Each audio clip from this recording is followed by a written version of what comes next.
Everyone. Good morning, everyone. Welcome to another Reinstatements of Companies and CC's webinar. I am sure you all are doing well this Tuesday morning. I'm one day ahead. Okay.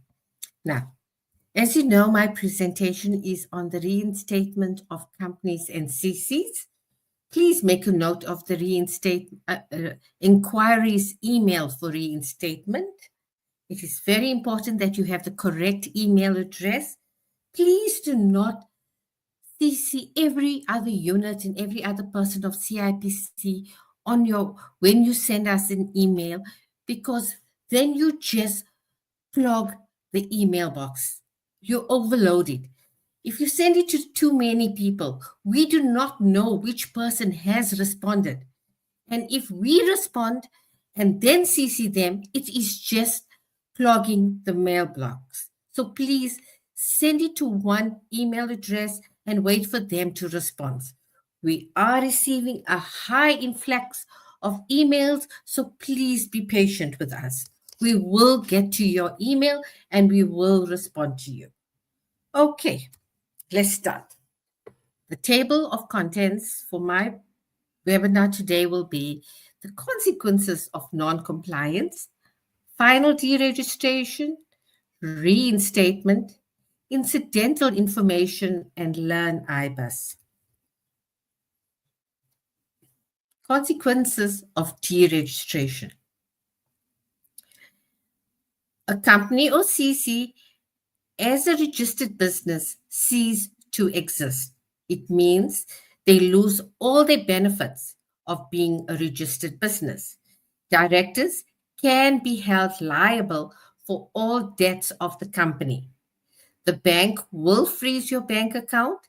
Service providers may stop doing business with you, and creditors may refuse to pay you. So you see, the consequences are quite severe.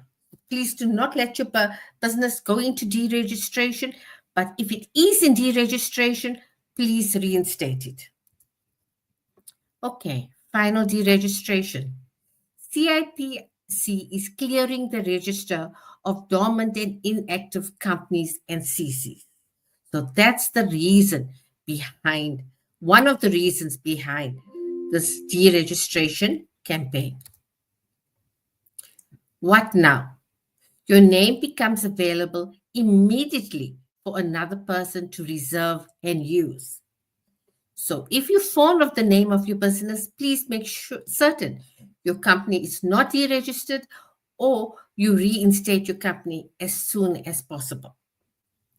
Deposits made, money in the customer code, but finally deregistered.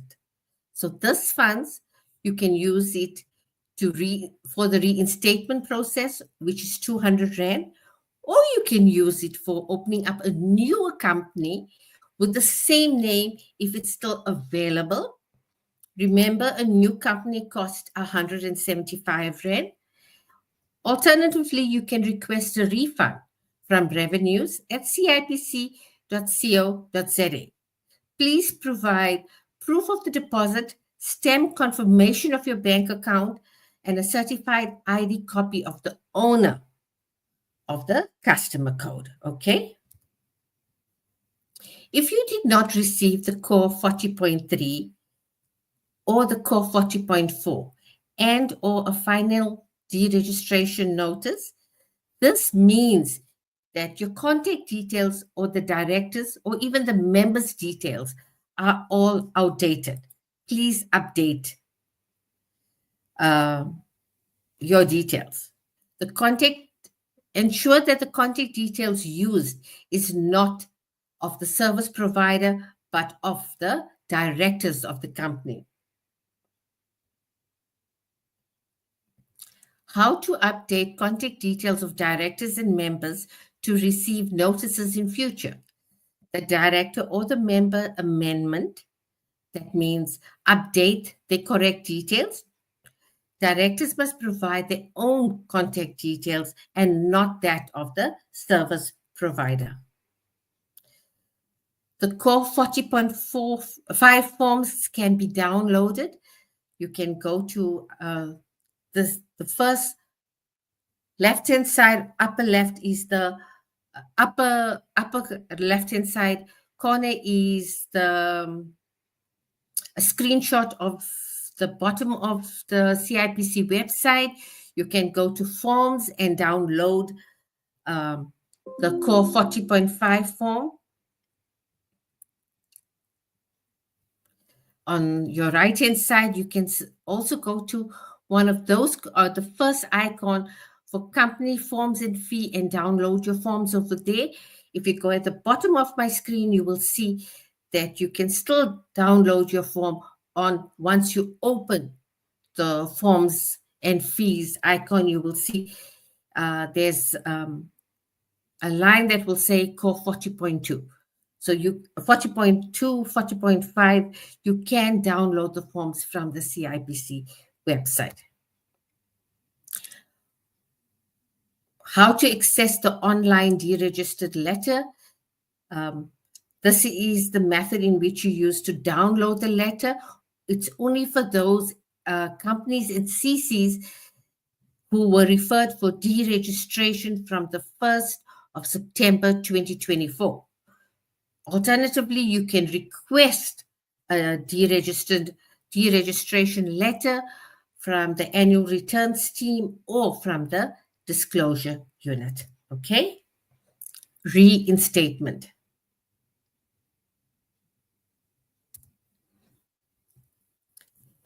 Your company must have economic value on date of the final deregistration. Please, it must be economic viable to reinstate a company. Please do not reinstate a dormant company hoping that one day you will get a tender.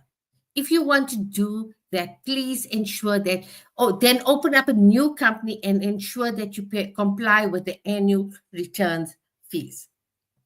Now, in order to produce proof of that your company is active, you need the bank statement, or you need to show us that your company has immovable property by getting a letter from the land register.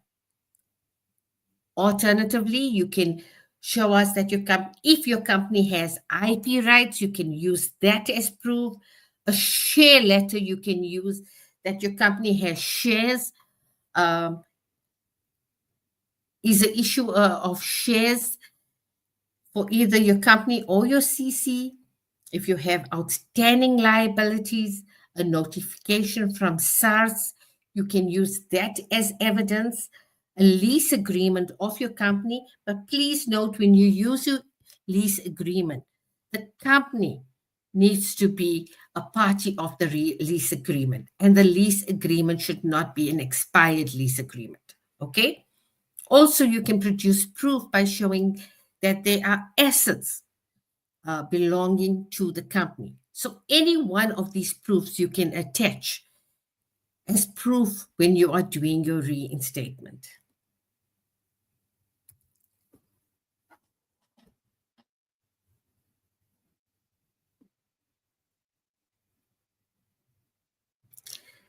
Section 82.4 of the Companies Act, any interested party may apply for reinstatement to reinstate a company or a CC.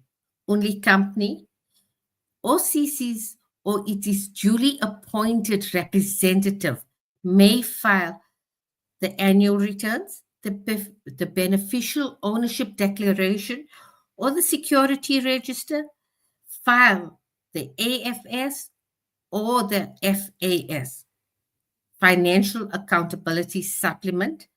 Third parties do not have such information and therefore cannot complete reinstatement process, since all annual returns and other documents must be submitted to complete the process. Third parties must apply to court.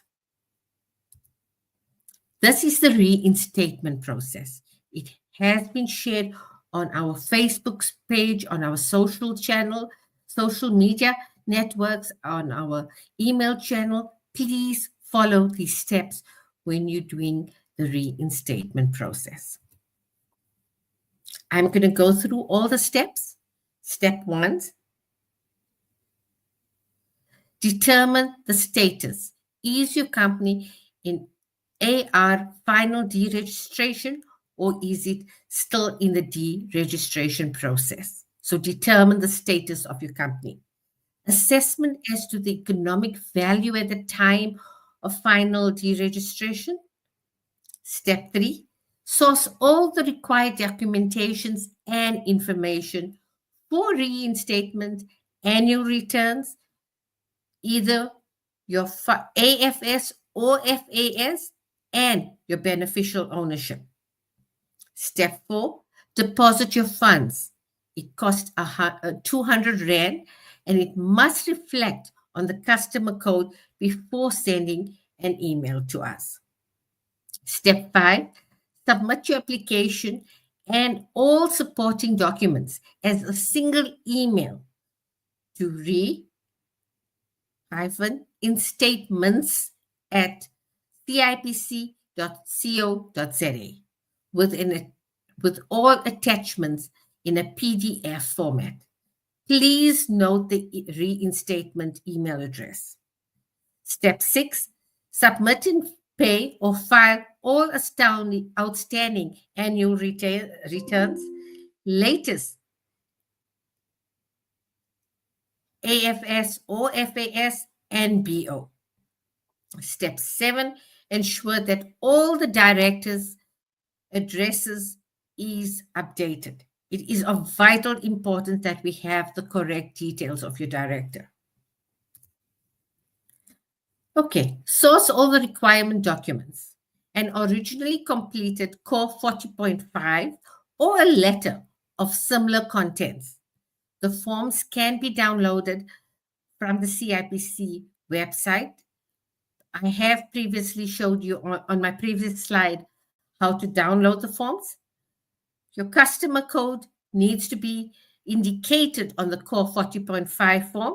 If you do not have a customer code, please register one by following the links on the BUS portal platform, or you can also use the e-services on CIPC website. If you registered your customer code, deposit the required funds in your account. The banking details of CIPC is on our website. So please use the correct details when you're depositing funds. Mandate from the applicant on whose behalf the application is being submitted. Source all the required documentation, sufficient funds in the customer code to process the application. A reinstatement application carries a 200 Rand statutory fee. Deposit the funds, and once the deposit is reflected in your customer code, email the entire application. Certified ID copies of all active directors and members. Alternatively, if the directors or the member is deceased, you need an executor letter and a certified copy of the executor. Certified copies of the applicant, the owner of the customer code, and the certification must not be older than 3 months. The Commissioner of Oaths must be clearly identifiable, traceable, and his designation must be on the stamp. Sufficient documentary proof showing that the company or the CC was in business or has economic value, or even has outstanding assets or liabilities. Once again, the examples in which you can produce proof of is the most common example is bank statements to show that your company was active. If your company has immovable property, enclose a letter from the land register. If your company has IP rights, share certificates, outstanding liabilities, even a lease agreement, with the company's name as the one of the on the agreement, and assets belonging to the company.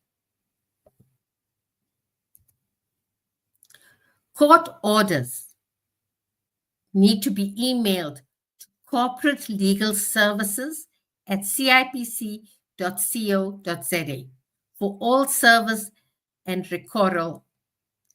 Important, advise the court order must also mandate the company or the CC to bring all obligations up to date within a period of time, failure of which the company or the CC will be placed back into AR deregistration for non-compliance.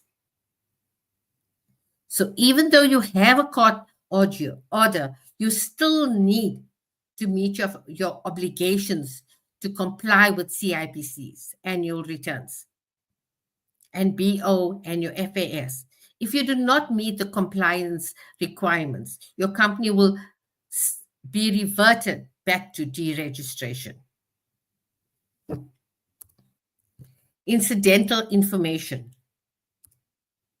The submission of the annual returns information together with payments should have been made before final deregistration. Mere tiniest payment or deposit of fee is not regarded as filing of annual returns. This means that if you put funds in your customer code but do not lodge or file your annual returns, this is not classified as filing annual returns. When funds is deposited in the customer code, you still need to file your annual returns. If payment or deposits was made but company or CC was finally deregistered, the company or the CC must be reinstated provided it meets the process and documents requirements. If annual returns were filed but not the latest beneficial ownership declaration, such must be filed separately, failure of which CIPC may initiate an investigation against the company or the CC and issue a compliance notice. So even though you reinstate your company and have filed the annual returns, please ensure that your BO is also filed.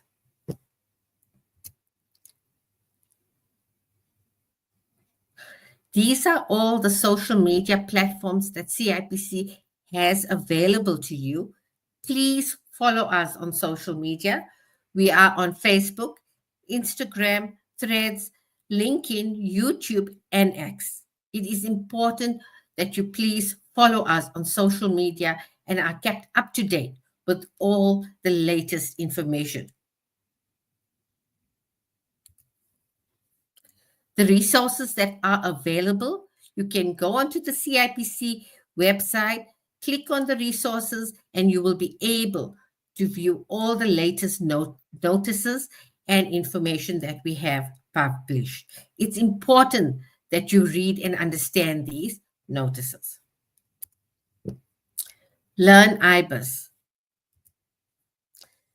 Learn IBIS. This is a course on online educational course for prospective, new, and existing directors of SMMEs. The purpose of this course is to educate directors with the basic information about their duties and responsibilities in order to improve compliance to the Companies Act of 2008. This course is free of charge. It consists of 7 modules. Each module consists of a video and a multiple choice question. Once you complete the first module and pass successfully, will you be able to continue with the second module? You can do each module at your convenience, whether you prefer to do all 7 modules together or once a day. If you need more information on the Learn IBIS course, you can email elearning@cipc.co.za. Thank you very much for giving me this opportunity to do the presentation for you. Please listen to the presentation carefully. It will be on our social media platforms. It will be uploaded on the CIPC website. Thank you very much. Goodbye.